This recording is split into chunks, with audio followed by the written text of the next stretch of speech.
يخرب بيوتكوا هتموتوني دي ما بقتش عيشه. امام عاشور مين؟ امام عاشور بيت امام عاشور اشطر شطور ماشي من الاهلي مش عايز يجدد. مروان عطيه سافر الخليج في الحر اللي احنا فيه ده. تريزيجيه مين؟ تريزيجيه بتاعنا احنا جابوا له دكتور نفساني؟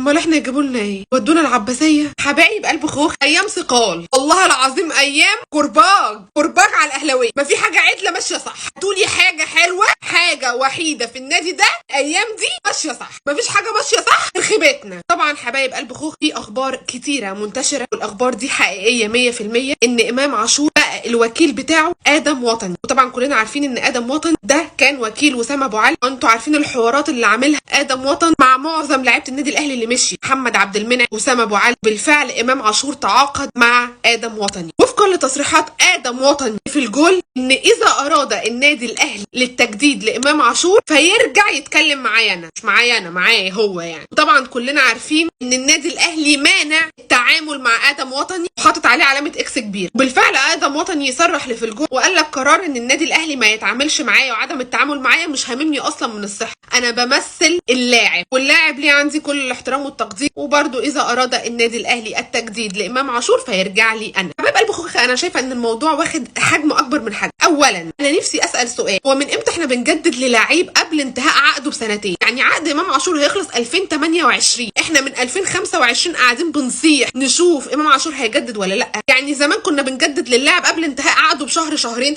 ماكسيموم 6 شهور، لكن ايه قصه سنتين عمالين نصيح من دلوقتي؟ وبعد كده حبايب قلب خوخه بقى الاهلاويين الاصله، الاهلاويين اللي عندهم عقل، حبايب قلب خوخه احنا في فتره دلوقتي صعبه، احنا مش هنقعد ننكر ونجادج على بعضين ونقعد كلنا نقول لا احنا في فتره صعبه. وخلي بالكم النادي الاهلي الناس ما بتصدق ان هو يقع عشان خاطر اللي حصل دي، عشان خاطر كل شويه نطلع بفكره اصل امام عاشور مش عايز يجدد، اصل امام عاشور مش عارف ايه، اصل زيزو مش حبايب قلب خوخ امام عاشور مستمر مع النادي الاهلي لحد 2028، يتعاقد مع ادم وطن، يتعاقد مع الوطن كله، عقده مستمر. احنا دلوقتي مش عاوزين نسمع لحد، عاوزين نبقى ورا فريقنا ان هو ده الصح دلوقتي، هو ده الوقت اللي بيبان فيه معدن الاهلاويه اللي بجد اللي ورا فريقهم. حان وقت ظهور الاهلاويه الحقيقيين اللي بيقفوا في ظهر فريقهم الحلوه وعلى المره معاه. يا ريت بلاش نسمع اي كلام يتقال عبر السوشيال ميديا. وبالفعل النادي الاهلي طلع وصرح وقال عقد امام عاشور مستمر لحد 2028.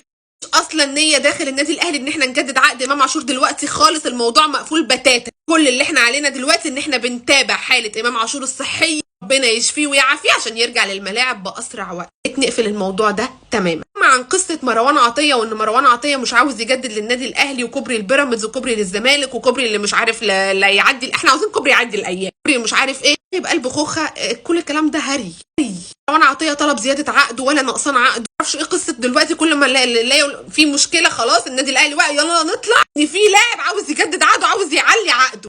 ما فيش الكلام ده. مروان عطيه مستمر مع النادي الاهلي. والله مروان عطيه طلع الايام اللي جايه عاوز يمشي او يروح يحترف، يعني حقه، بيخرج من باب الكبير يفضل طول عمره كبير. جمهور الاهلي ما بينساش اي حد خرج من الباب الكبير. محمد عبد المنعم راح احترف، كلنا في ظهره، كلنا بنشجعه. هتخشوا لي بقى في قصه اصل مروان عطيه عاوز يجدد عقده، مش الكلام ده. النادي الاهلي بالفعل قال كل اللي بيتقال عن مروان عطيه وان هو عاوز يعلي عقده وعاوز يروح الخليج، ده حاجات بتخليهم يضحكوا. اللاعب مستمر مع الفريق وهو اصلا مش في نيته اي رحيل. يا ريت يا جماعه بالله عليكم بليز عشان خاطري يا ريت بلاش ننجرف ورا الاشاعات الهبله اللي عمالين يقولوها عبر السوشيال ميديا لناس ما وراهمش غير ان هم يزعزعوا الفريق، شايفين ان النادي الاهلي فتره صعبه فعاوزين يصعبوها عليهم اكتر. ودلوقتي بيبان عدن الاهلاويه اللي بجد في ناس ما بتصدق تشوف ان الاهلي في فتره صعبه عشان يصعبوها اكتر.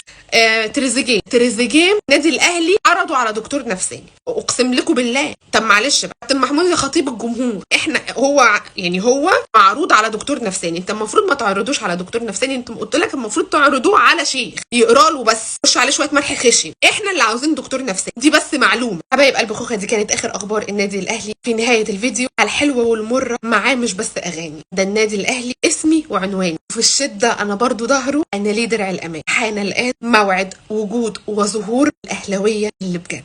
معادن الاهلاويه الحقيقيه بتظهر دايما في وقت الشتاء. ده حبيبي وعمري احب غيره.